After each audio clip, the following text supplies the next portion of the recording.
Assalamualaikum warahmatullahi wabarakatuh. Waalaikumsalam warahmatullahi wabarakatuh. Selamat pagi semuanya.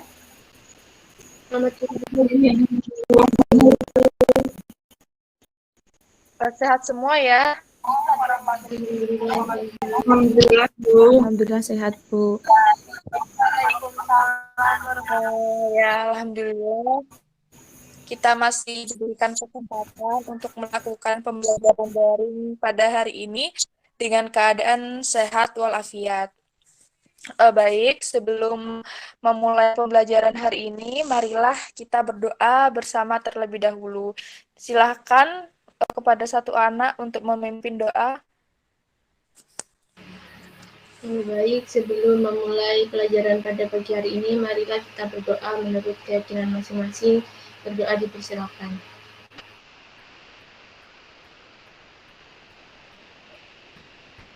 Doa dapat diakhiri. Ya, terima kasih. Sebelum memulai kegiatan ini, baik, saya absen dulu ya. Sally,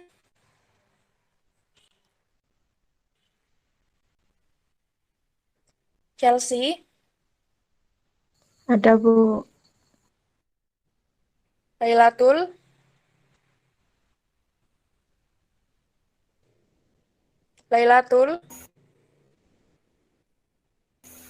Hadir, Bu.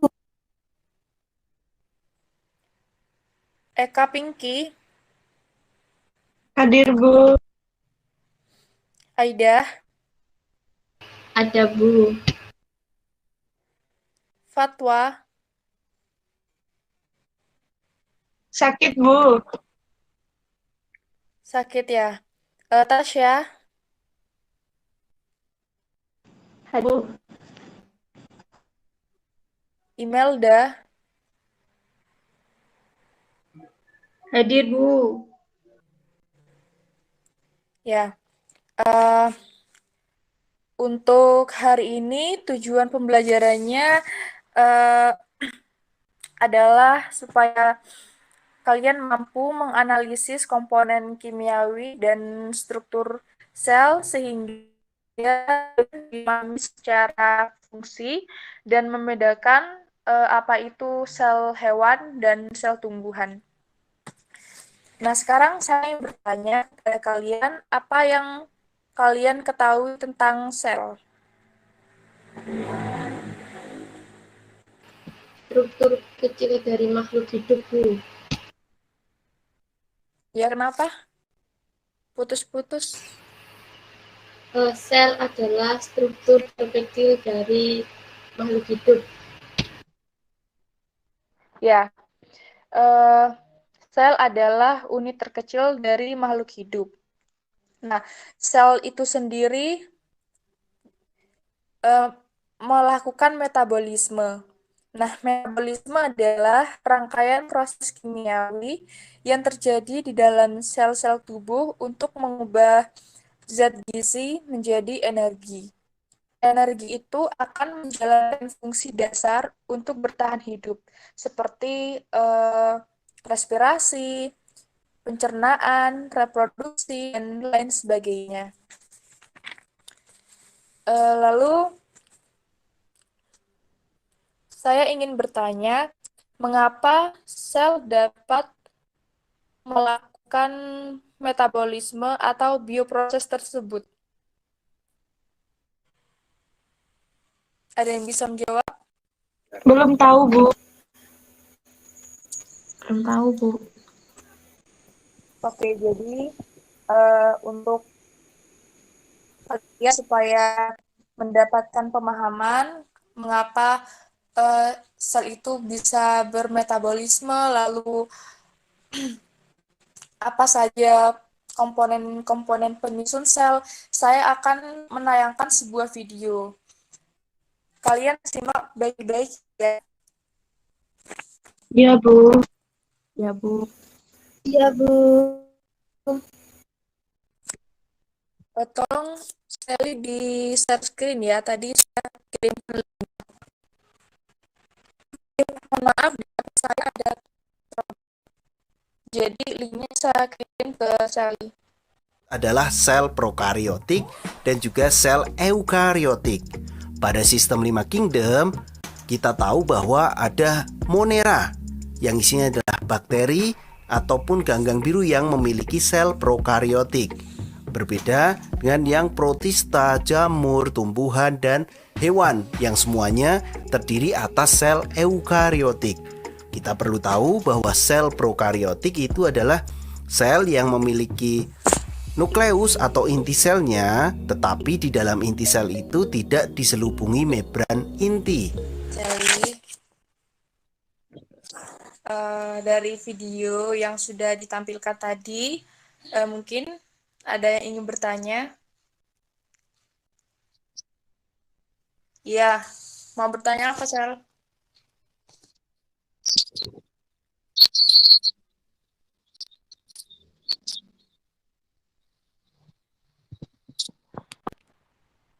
Ya, kalau perbedaan retikulum, endoplasma kasar dan halus, itu kalau kasar, retikulum endoplasma kasar itu permukaannya ditempeli banyak ribosom sehingga dia permukaannya menjadi kasar. Kalau retikulum endoplasma halus, dia tidak ditempeli ribosom. Nah, itu yang pertama. Lalu yang kedua, nah, retikulum endoplasma kasar terdiri dari interkoneksi struktur seperti kantung yang terlihat seperti cakram. Nah, dan di situ akan berbentuk baris yang teratur. Lalu untuk yang halus, dia akan berbentuk seperti jaringan tubulus yang saling berhubungan. Nah, lalu yang ketiga, retikulum endoplasma kasar berfungsi untuk mensintesis protein, sedangkan fungsi yang retikulum endoplasma halus, dia mensintesis lipid. Begitu, Sel. Jelas ya? Nah, dari yang saya jelaskan tadi dan dari video yang sudah ditampilkan, saya ingin kalian menganalisis struktur sel hewan dan sel tumbuhan. Dari kelompok yang Ibu bentuk kemarin, apakah alat dan bahannya sudah siap? Sudah, Bu. Iya. Sudah, Bu. Jadi, kalau sudah siap, sekarang kalian pindah ke grup WhatsApp diskusi ya. Tapi jangan live dulu. Cuman pindah aja. Iya, Bu. Iya, Bu.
Dari diskusi barusan, menurut kalian perbedaan mendasar antara sel hewan dan sel tumbuhan itu apa?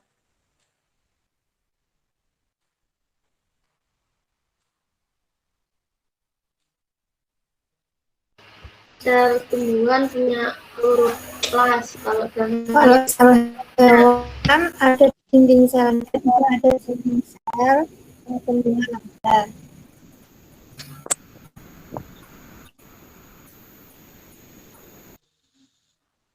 Ya, jadi kalau sel hewan itu saya sekaligus berikan penguatan ya. Jadi kalau sel adalah unit terkecil dari makhluk hidup. Nah, untuk perbedaan mendasar antara sel hewan dan sel tumbuhan itu, kalau sel hewan dia itu memiliki